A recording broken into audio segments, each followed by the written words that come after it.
Welcome back, our Facebook Live for May. I'm Samantha with the NVLD project. If you haven't logged in and seen me on here before, we host these about once a month with different people that have different views and perspective and different professional niches that work with NVLD and people that work with NVLD. So we're very excited this week to have another Samantha with us. This is Samantha Curiale-Feinman, and she is the Director of New Frontiers Executive Function Coaching here in the city, right? You guys are in New York City? Yep. But we provide a lot of services all over the country and internationally. Yep. Yeah. Perfect. So her professional experience includes speech therapist, special education teacher, adjunct associate professor, and she has sat on the board of CHAD of Nassau County and is currently the co-president of the Long Island Professionals ADHD Consortium. Awesome, so much good stuff there. And Samantha's presented research, workshops, and professional development seminars and webinars at various national conferences, CUNY and private colleges, different high schools, and then PTAs for special education, so SEPTAs, and other local organizations. So she is joining us today to talk about life after college with NVLD, so that transition and the life that happens after you graduate and get out of the educational world. And so I'm gonna turn this over to her today. She's gonna do a presentation, and like always, leave your comments and questions in the comment section. We'll get to those at the end of today's presentation and hopefully get some answers and some good information for you all today. So I'm gonna turn it over to you. Thank you so much. Thanks for having me. I'm going to share my screen. I have some slides that we can share. There we go. Can you see it okay? We're good, right?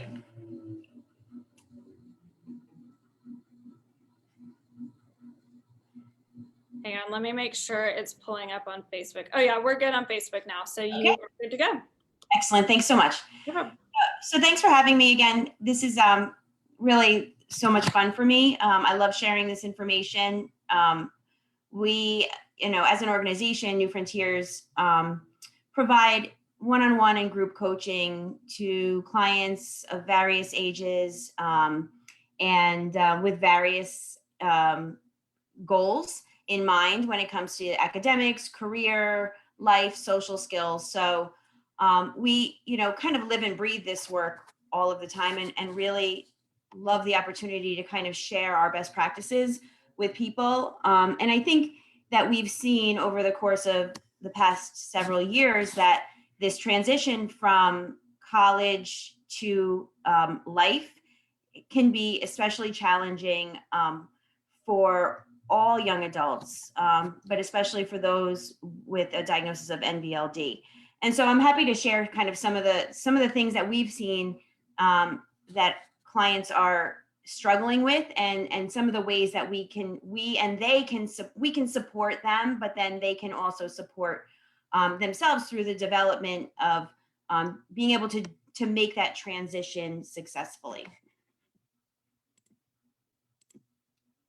So I think, one of the things I just wanted to start with is just kind of giving an example of, what we're talking about in the context of adults, and then also, what the underlying or overarching strategy is that we tend to find very helpful when helping individuals make that transition from college to NVLD and just to life after college with NVLD. And so one of the, the things that I think that I always like to remind the audience of, first and foremost, is that through college, there's always some level of structure that is embedded and set up for students, right? And so at a very young age, when you're talking about pre-K, kindergarten, first grade, elementary school, there's a lot of structure.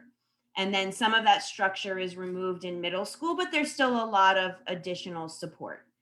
Then in high school, there's more structure taken away, but still a lot of support. And even in college, you still need to be certain places at certain times. And then when you make that transition out of college to the real world, many times the goals are find a job, hold down the job, make money, be able to support yourself financially, pay your bills, live independently, continue to have a social life. And there's very, very little embedded support within your environment. So there's not only this transition from a life that you had a lot of structure and that you know what to expect when, with support, to a life of newness, is things that are unknown.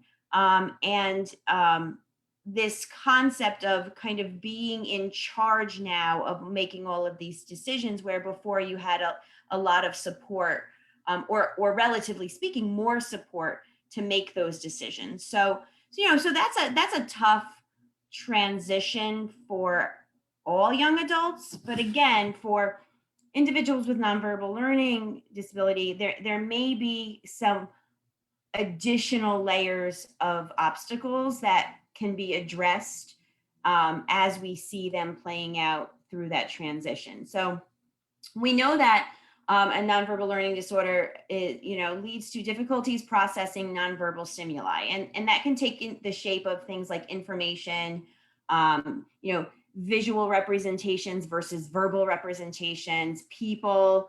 And so being able to understand relationships and the way to communicate within those relationships effectively, difficulty processing nonverbal concepts, that idea of the abstract versus the concrete.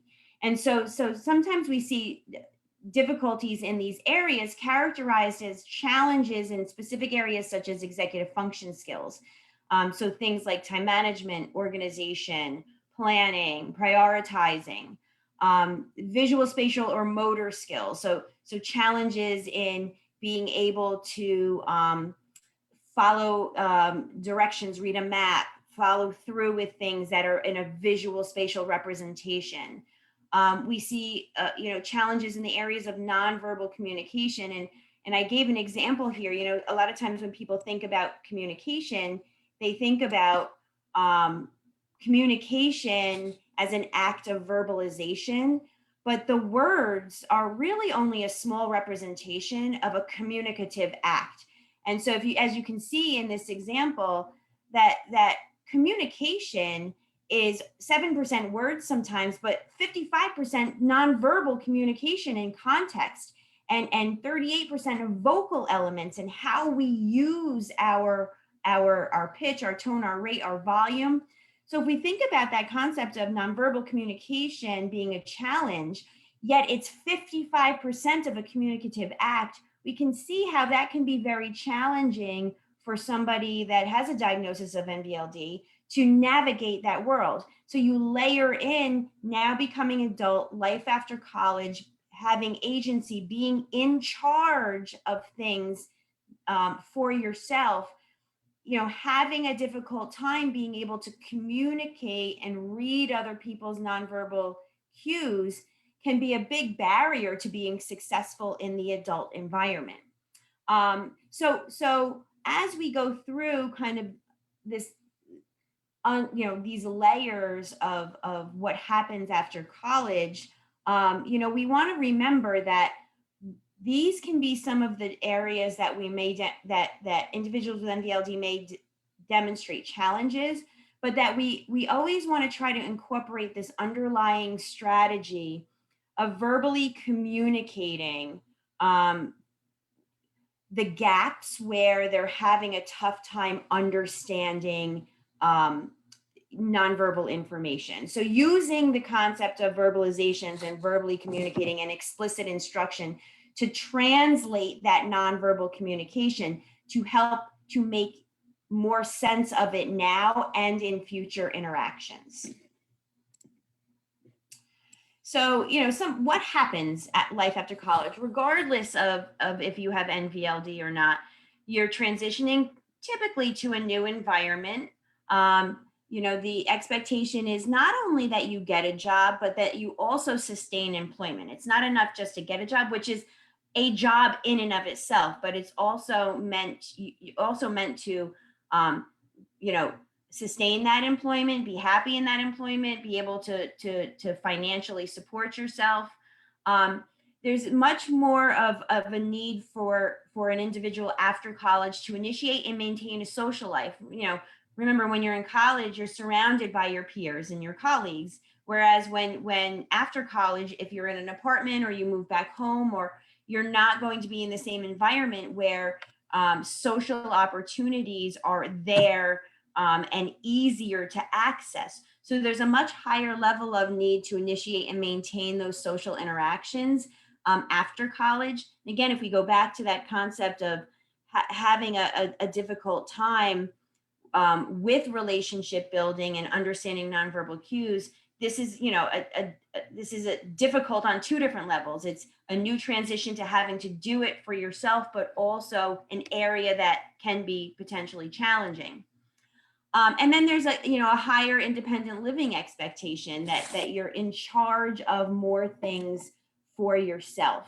You know, paying your bills, doing your laundry, maybe living in an apartment independently. There's a lot that goes along with maintaining an independent lifestyle. So when we consider NVLD in adulthood, we want to look at things, again, from the lens of that transition to agency, where people used to do things for an individual, or those things were embedded in their natural environment, to now having to initiate and do for themselves. So when you think about, the NVLD in adulthood within the home, independent living, socialization environment, you're thinking about things like having to be able to make plans with others, and maintaining those relationships.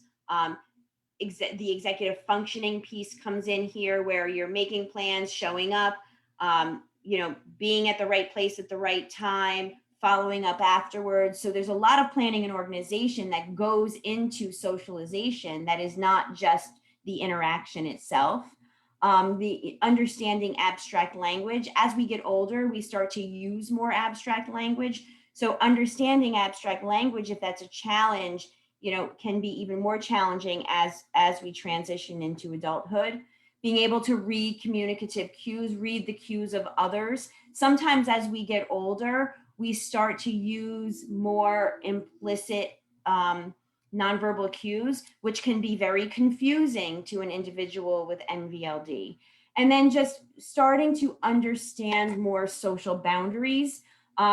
As an adult, it's kind of a non-negotiable for you to understand social boundaries, whereas when you're a child, there's a little bit more wiggle room of what's accepted and what's not. But as an adult, it's not as widely accepted to have difficulties understanding what social boundaries are.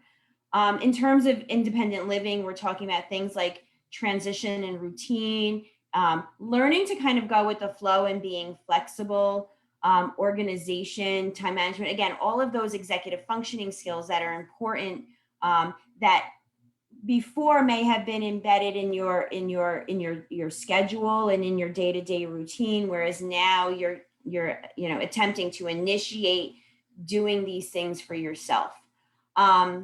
In terms of work, we have things like being able to get yourself there on time, manage your time, meet deadlines for projects and assignments that you're given as part of your position, being able to follow instructions from a manager, or an employer, learning how to navigate the office politics. Every office has some level of politics, and being able to negotiate that in a new environment. Who reports to who's the office gossip, who's the one that's always causing the problems, who's the one that I should stay away from, who's the one that I can trust. There's a lot that goes into the office politics. Being able to do day-to-day minor tasks can also sometimes, when we see kind of some minor motor difficulties, day-to-day minor tasks that for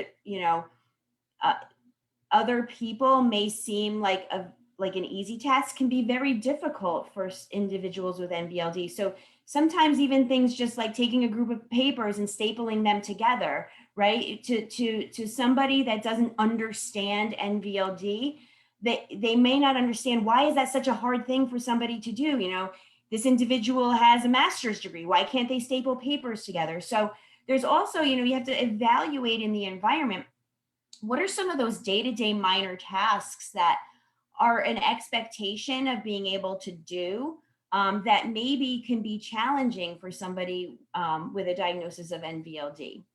There's, you know, times where you have to interpret unsaid information or read between the lines. And so, you know, just an example, if you want to take a day off and you ask your supervisor to take a day off, and they go, you know, you have to be able to read. Well, maybe that's not the best idea to do that. So again, you know, having to be able to interpret all of that, not those nonverbal cues, incorporating feedback, as managers and leaders in the company provide you with feedback, being able to take it and then incorporate it into future work.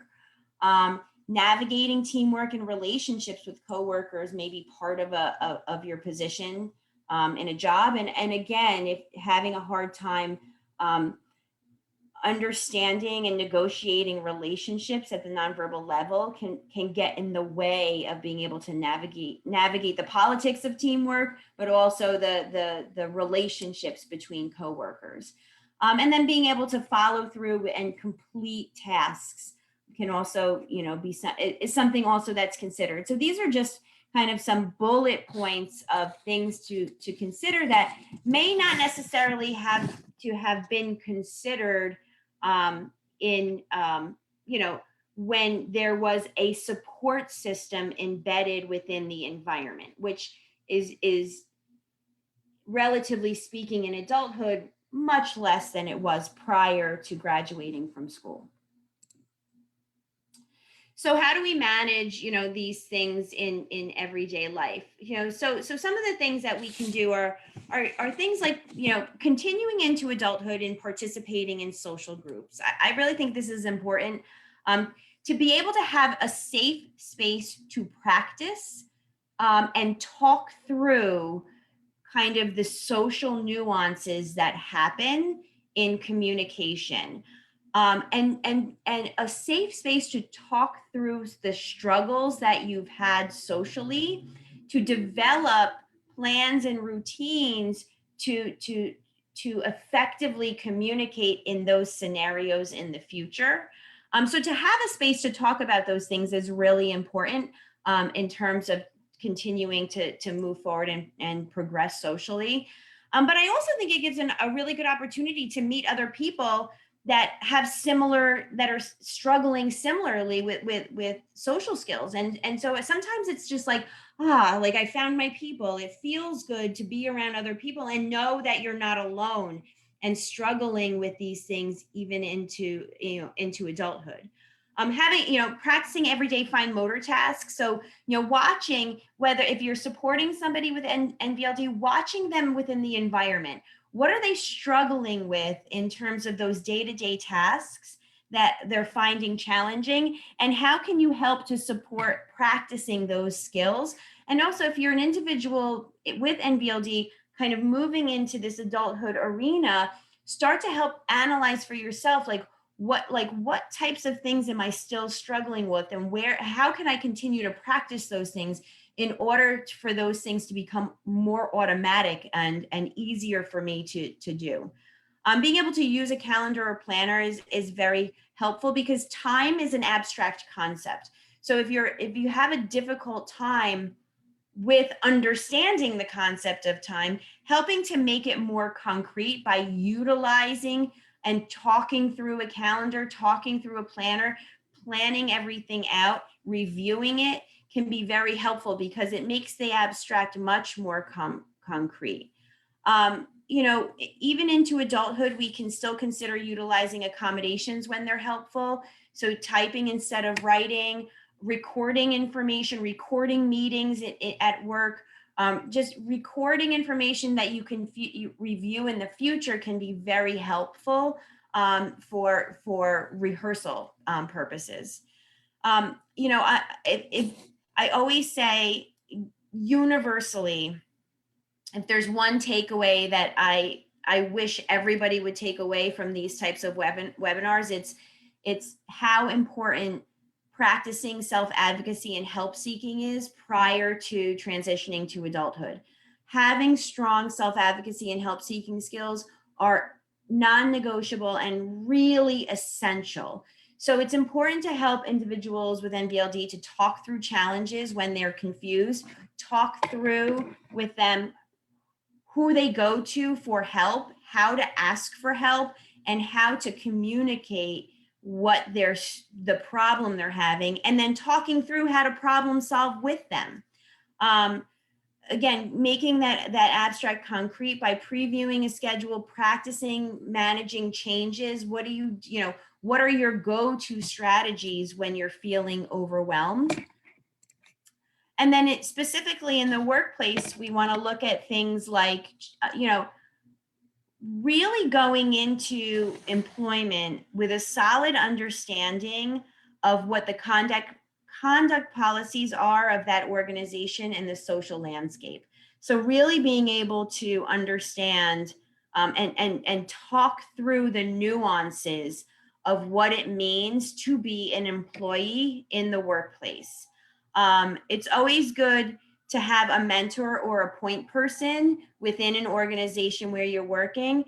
This is just somebody that's going to help you learn the ropes. They're going to be on your side. It's somebody to help problem solve through, but also be your advocate when you're struggling in that environment. So, I think, this is having a mentor is a concept that is not, it's not unusual. I had a wonderful mentor for the first, 10, 15 years of my career, throughout all different stages of grad school. And then in my first few professional careers. And I will tell you, it made a load of a difference for me to have somebody to talk through challenges, brainstorm with, problem solve with. So this whole concept of professional mentoring is really an important one for everyone, but can really be additionally helpful for individuals with NVLD that have a hard time making sense of certain things in the environment, because having somebody to talk with those things through can make a big difference when it comes to being successful. Again, making the abstract concrete by utilizing a task list, talking through it. How are you going to get through? What do you need to do to get through the day? And then again, those accommodations of utilizing speech to text software when it's helpful. I just had shoulder surgery, and there were 2 or 3 weeks where I couldn't type.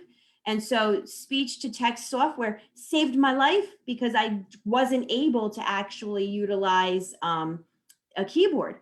And so, these things can be incredibly advantageous if they open the window to productivity. So, analyzing when these things can be helpful and then implementing them, it can be very advantageous. So, I guess the big takeaway is that, life after college really is a transition from relying on others to do for you to doing for yourself. And so what you need to do is you need to start assessing your environment of where you're receiving support so that you can implement accommodations into those scenarios so that you can be successful, but also embed supports in there so that when you make that transition, you can be successful. So I'm happy to take any questions, or we can talk about any comments that anybody has or thoughts. I'd love to hear kind of what people are thinking. I'm gonna figure out how to get us back off of speaker view. Why can I not remember this? Gallery view, there we go. Okay, awesome. That was great, thank you so much. So we do have a couple things on the Facebook comments, and I actually think some of these align with the things that I was writing down while you were speaking as well. So we had someone saying this won't apply to your to their child who didn't finish college. But I kind of think that this applies to anyone that even just leaves the education world at any point, whether it's 6th grade, 12th grade, graduating college, dropping out of college. I feel like all of this is very relative. I love the way you explained that. And you think about it, but like I've never heard it put into these terms, where school is so structured, and then when you graduate, there is zero structure. Right. Unless you're going straight to a job that offers that structure. But even that is only like a part-time. And so I love the way that you explain that, because it really helps you understand why that transition is so difficult. Yes. And so I think that this really applies to anyone that leaves school at any point. Yeah. Right? And I think you're right. And I think it's just so happens that school part is at the same time when adulthood is the expectation of adulthood, right? And so it's like, you have this expectation of, okay, now you're an adult and I'm going to pass the reins off to you. But in, reality, a lot of times individuals with NVLD that are receiving a level of support in school don't necessarily recognize that what's happening in their environment is support, that's not just a normal environment, and so they're able to be successful because of that structure. Well, that structure needs to either be scaffolded, right, and removed and talked about. This is what you're getting. This is how we're going to remove it a little bit, and you're going to take the reins over a little bit, so that it's not kind of like a sink or swim, right? What we don't want to do is a sink or swim. We've had a lot of students that go off to college that, they go to college and they think everything's great because nobody's telling them otherwise, right? They're expecting somebody to say, you didn't hand in this homework, you didn't do this, you didn't do that, or, so there's just that much higher level of independence and decision making that you need to be prepared for during this transition from not just college to life, but from school to independence. Exactly. Yep. Okay, so I'm gonna go with a couple of questions. Well, it looks like we're getting a couple more on here, but I'm just gonna talk about. So one of the questions we got actually lines up with something I was talking about. So you were talking about finding a mentor in the workplace, which I 100% agree. It's such a great idea no matter who you are, but especially if you struggle with those types of like social relationships and social cue understanding. So, and I agree with this comment. It can be difficult to find a mentor in the workplace. And so this is kind of a multifaceted question. Would you disclose to a mentor about your disability or learning difference? And how do you identify someone that would be a good mentor? Or how do you kind of, especially if you're in a smaller company or a smaller office, how do you really, do you have any advice on navigating that situation? Sure. So a mentor doesn't necessarily have to be an employee of that organization, right? And so it could be, or it could be somebody that knows the professional landscape, that understands who you are. And, like personally, my mentor was one of my grad school professors. She knew me well, but she didn't work in the same, she worked in the same industry I work in, but she didn't work in my building. So, she would help me navigate the politics, the office politics, without having to be the one to do it. And so I think sometimes it's almost more advantageous to have a mentor outside of the organization, because then it requires the person to become their own advocate, but with the coaching that is necessary in order to understand what they should do and what they should say and who they should go to. But it's also nice sometimes to have that mentor within the organization. I don't know if I would necessarily disclose. It's really kind of a personal choice. And so that, that's a difficult area to navigate, because you have to be able to identify right place, right time. And if you can't do that, right, or you have a hard time doing that, it may be difficult for you to figure out if that's the right thing to do, but it's really kind of a personal choice. But I don't think it's something that absolutely needs to happen. And if you're gonna choose a mentor within the organization or want to look into it, it could be a really good question, when people go on interviews, and the interviewer always asks, what do you have any questions for me? And so, one of the questions you can ask is like, who's the go-to person within the organization that is like, do you have a mentoring program? Like, how you could ask something to the effect of, how do new employees acclimate into the environment? So, kind of just testing the waters and getting the pulse of the employer to see what their stance is on that cultural aspect of mentoring junior staff. And so, there are some organizations, like large corporations, that have structured mentoring programs. And then there's others that will be like, well, Jane down the hall, she'll help anybody, so you may have to kind of test the waters a little bit and see. Okay, and so following up on that same thing, it's been a while since I've been in the job search, because I've been here for a couple of years, and I don't, as someone who interviews new employees, it's not a question I ask, but I remember when I was looking for a job, the main question, and I think it's a little old school, so I'm not sure if it's still asked, but what are your strengths and weaknesses? I don't know if it's still asked. It probably is. I'm not a big fan of that question. Yeah. I think there's other ways to word that, but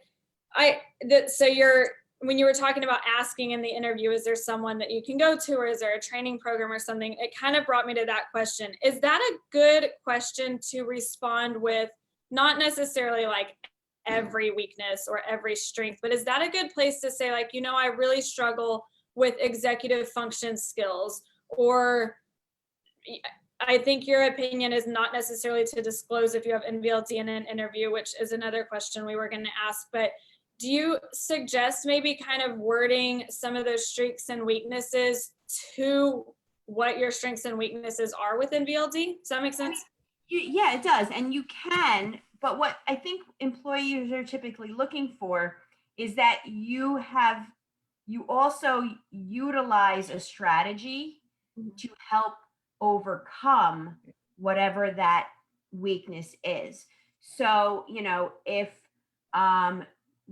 your weakness is time management, then you need to be able to follow it up with, sometimes I struggle with time management, but what I've been doing is, planning my day, scheduling things in advance. I always make sure I show up a half hour early. Whatever your strategies are to manage your time, what an employer is looking in those scenarios is that it's not going, every employer knows that everybody has weaknesses. Nobody's perfect. Everybody's human, right? But what they're looking for is that you're able to problem solve your way through things that you find difficulty with. And so so it's actually a great exercise for you to do, not only for planning for, job interviews, answering that question, what are my weaknesses? Like, what do I struggle with on a day-to-day basis? But it's also a great self-reflection exercise for when you're making that transition to adulthood. What are my parents still helping me with? Like, right, what supports did I get in college that helped me to get through that I'm not going to have in a work environment, right? And so answering those questions and identifying those things, and then coming up with ways to get over those obstacles, can be very helpful, just generally speaking, for your life, but then will also help you to translate that in your interview skills, for sure. Very cool. Okay, so let me I think we've covered a couple of these. That one's gone.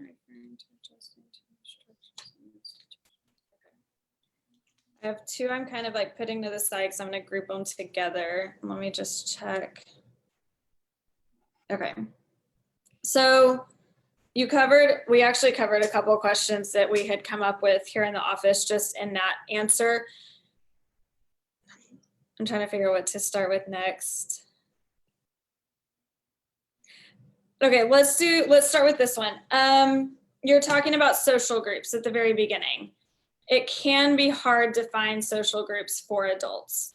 And and by hard to find, I feel like if you're not in New York City, like there's not a lot of resources. And I say that because we are based in New York City, so we do know a lot of the resources here, and we're trying to collect resources throughout the US. But is there like an organization or a central website or anything that you know of that's not necessarily online support groups, but that would have social skills groups for adults? And I think the biggest problem is that a lot of those do gear towards autism.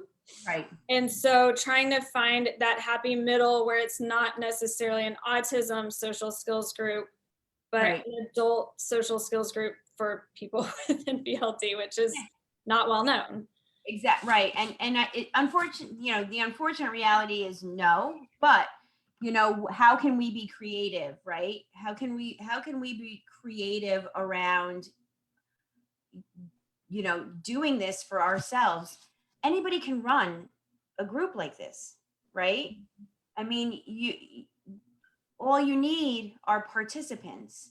And so utilizing technology to find people with similar interests to get together in a geographical location, that's the hardest part, is just getting people together. So I think that the unfortunate reality is that like we run one, but we're one organization, and if it's in person, right? Like, but people can do this themselves, right? There's lots of different support groups for a lot of different things. So, but again, this comes into sometimes these are things that are difficult for an individual with NVLD to organize. And so, helping to organize a meetup for adults diagnosed with NVLD, the hardest part is going to be publicizing it, getting the word out there, getting everybody together at the same time, same place, finding a place. That's all executive functioning stuff, right? So if you can find support in getting all of that organized and getting people together, the support group is going to be the easy part, because now you have a group of like-minded people together. You have somebody can be the moderator there, and again, it's like helping to kind of talk through what this looks like, right? Go online, research how to run a group, like there's you can find rules, one person talks at a time. Like, it can seem overwhelming as a concept, but if you help to break it down, it's really, it can happen. So, look, I'm an action oriented person. I always feel like if something doesn't exist, we can just create it. And so that may have to happen, but I think it would be really genuinely worth it to be able to get something like this organized.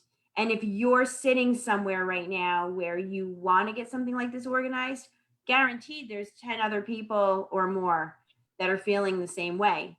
You just have to figure out how you all connect together and make it happen. Yeah, and I think so that makes me think of the app Meetup.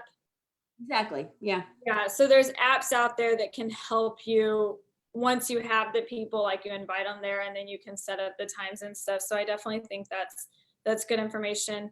Okay, so we have a couple different pieces about anxiety. I'm not sure if this is in your wheelhouse or not. And it's not a specific question, but so the question is, what about NVLD and anxiety? And I think it's really important to realize that one causes the other. Correct me if I'm wrong, but as far as I know, NVLD is separate from anxiety, and because of your struggles with NVLD, that's probably what's causing the anxiety. I'm not 100% sure what the question is, but we had another comment that just severe anxiety disorder with her son that has NVLD. I mean, it's not really a question, but I guess I think it's important to manage the anxiety on a separate level as well. And I Yeah. think a lot of that is done through therapy. I mean, Yep. maybe finding a therapist to help with the anxiety and then teaching that therapist about NVLD and what's causing it. And I think that might be a good way to kind of address those issues. Is that? I think so. Yeah. I mean, so, so there's high levels of comorbidity when Yeah. it comes to, mental health and disabilities and diagnoses. In that, sometimes when you're diagnosed with one, you have more likelihood of being diagnosed with something else as well. Okay. Now, how that's like how that has been acquired, whether it's biological, environmental, combination. I think there's no clear cut answer on that, right? Mhm. But I will say from my professional perspective is that if you're living in a world that you're having a hard time understanding, right? And that the world is having a hard time understanding you in some capacity, I can't imagine that wouldn't be stressful and lead to anxiety, right? So there is certainly some environmental component there. With that being said, I agree with you that there's different compartments that have to be attended to in different ways. And anxiety, being diagnosed with an anxiety disorder can be managed through therapeutic support. And reading social cues, right? And learning social cues can be learned through direct instruction, explicit instruction, social skills groups, social skills coaching, right? So there's different types of treatment. I don't like that term because it's like medical, but there's different types of treatment for different things. You're not going to treat the NVLD, right? You're going to work on the skill deficits that are associated with an NVLD diagnosis. You're going to treat anxiety, the behaviors that are resulting from the anxiety. And so, and they can be two very different or overlapping therapies. Yeah. And just full disclosure, because I have a tough time even like asking these questions because I have zero medical background experience. So I just want everyone to know that I am not trained as a therapist. I am not trained in disabilities or learning differences. That is not my educational background. So that's why I kind of like get hesitant about asking these questions and even kind of giving what would be my opinion, but also I've been working for the NVLD project for years. And so I've done a lot of these interviews and sat through a lot of different conferences and, our consensus meetings and everything. So I just wanted to make sure that everyone knows I have no medical background training. So that's why I'm hesitant on some of this. Okay, so we have a question. I'm planning to go back to college as an adult with NVLD. What is your advice on trying to navigate being a mature adult going to school with young adults in a post-secondary setting? Very specific question, but do you have any advice for him? Yeah, so so being a non-traditional student, especially in today's day and age, is not unusual.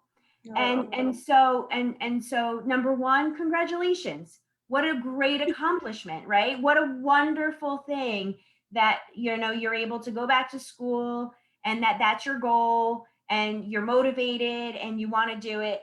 Fantastic. And you're not going to be alone. In today's day and age, a lot of people are non-traditional students. So what I would say is typically colleges have non-traditional programs, meaning that they have, whether it be social events or an office for the non-traditional student or a study room for a non-traditional student. Try to get involved in the resources on campus that help or are there specifically for the non-traditional student. And so you may be able to, find like-minded peers, being involved in that type of landscape of the college. Yeah, awesome. That is great. And then one more specific questions for adults already out of college. I'm going to rephrase it. For adults already out of college, what advice do you have for beginning the practice of self-advocacy? If someone wasn't already doing that before, because it is difficult for students to kind of learn that skill, what is your advice on kind of like learning that or practicing it, or what does that look like? Sure. So the first step is always becoming comfortable with understanding who you are and who you are as a learner and what your strengths and what your challenges are. So you have to be comfortable with, and you have to be comfortable with and be able to identify what those things are. And so sometimes that can play out through understanding if you have an updated neuropsychological report, going through that neuropsychological report with somebody that can read it and interpret it and help you understand what it means. We've had lots of clients that never looked at their neuropsychological report before they went to college. And they go through it, they're like, oh, like this makes so much sense to me. Like now I understand, I get who I am. So self-advocacy really starts with just understanding who you are, what you're really good at, what you find challenging. And then the next step is starting to see in the environment when those challenges are occurring and asking for help so that you don't become paralyzed in a situation that you don't know how to get yourself out of. Because what tends to happen is if you don't know how to problem solve and you get faced with a challenge, many times you reflect to yourself, I can't do this. This is now, like this, I wasn't meant to do this, and you shut down. But what you want is the opposite to happen and to kick into problem solving mode. So you start with understanding who you are, and then you move into identifying when the challenges occur in the environment. And then the third part of it is where do you go to find help in those scenarios and how and activating on that help. So that's where I would start. Okay. Perfect. So that is all the questions I have written down, and it's all the questions that have been brought to me on sticky notes. I'm just going to do one more check through our Facebook comments to see if we missed anything.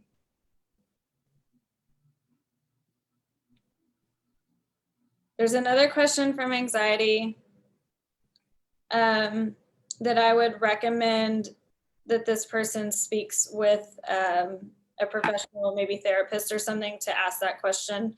I just think that it's a little bit out of the wheelhouse of the topic of this conversation.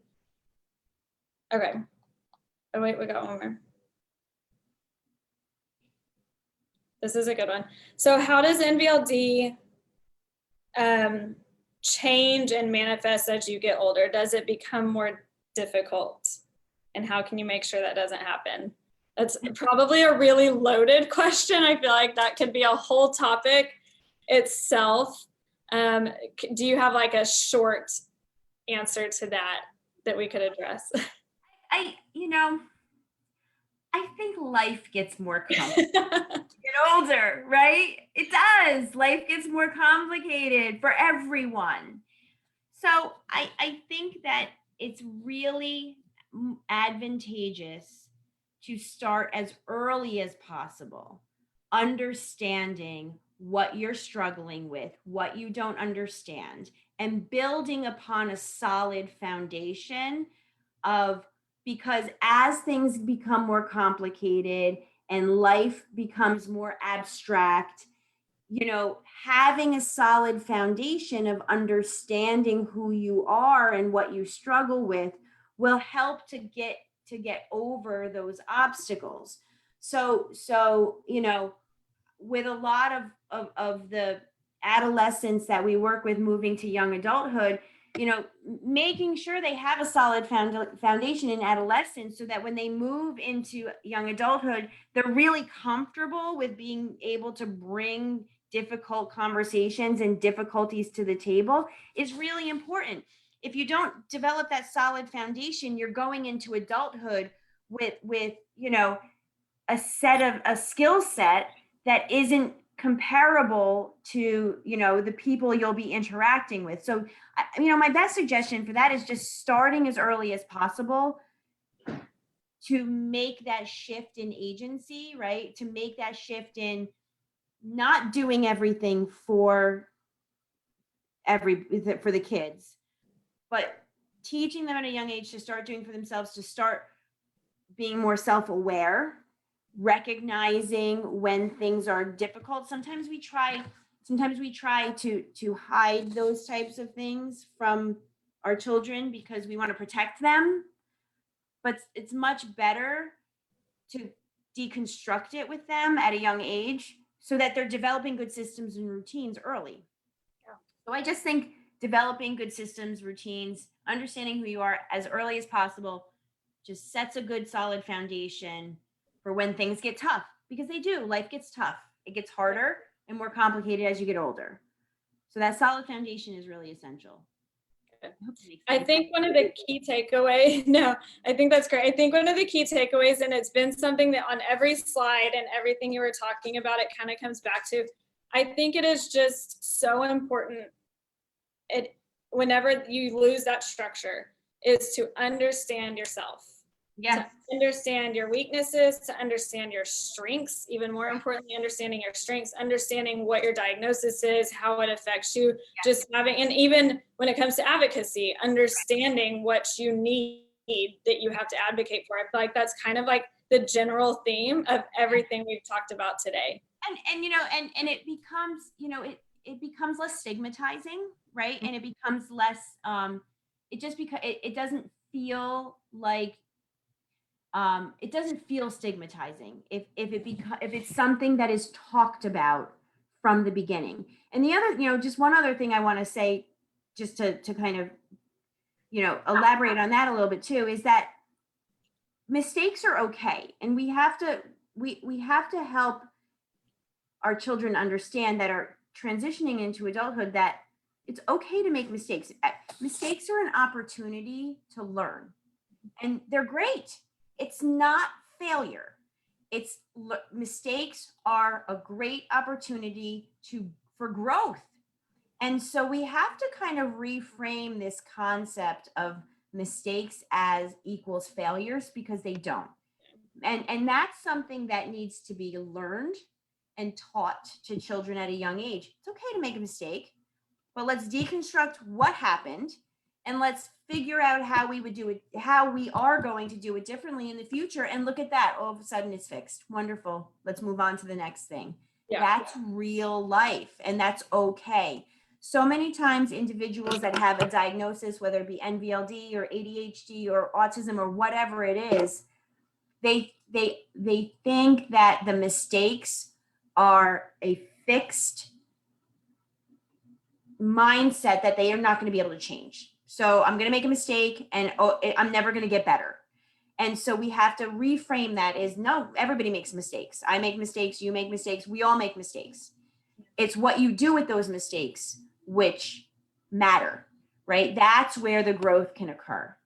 And so I think it's really important, you know, for kids to learn that at an early age as well. Awesome. Okay, so we have been on for a while. Yeah. I think that was really good. I also want to clarify too that when we do these Facebook Lives, it's normally like a specific topic, and we are working with different professionals who are educated with different backgrounds. And so I think it's important to realize that not every Facebook Live will cover every topic, and that we can't answer every question every time just because of the of who we're talking to or what the topic even is. And so this specific topic is about that transition from not just life after college, but really life after school, and the structure of school. And so if you were looking for something different today and you didn't get it, as always, feel free to email us any suggestions or topics you would love to hear about, and we will try to find the right people for those. But I think this was wonderful. I feel like this information is good kind of at any stage of when that school is ending, whether it's graduating college, getting a master's, whether it's dropping out of high school, whenever that transition is, I think that all of this information can be applied. We're going to be uploading the PowerPoint into the description of this Facebook Live. So if you're looking for the slides that we went over earlier, you can always click on that link and that'll give you the PowerPoint. You can also watch this video at any time. It is going to be saved on our Facebook. We'll upload it to YouTube and put it on our website. So if you want to watch this while you have the PowerPoint and take some notes, I just think there's been a lot of great information today. So I really appreciate you taking the time to hop on Zoom and Facebook Live with us and talk about this. Anytime. This is great. Thanks for having me. Yeah, no problem. Thank you. Take care. Bye, everybody. Thank you. Bye.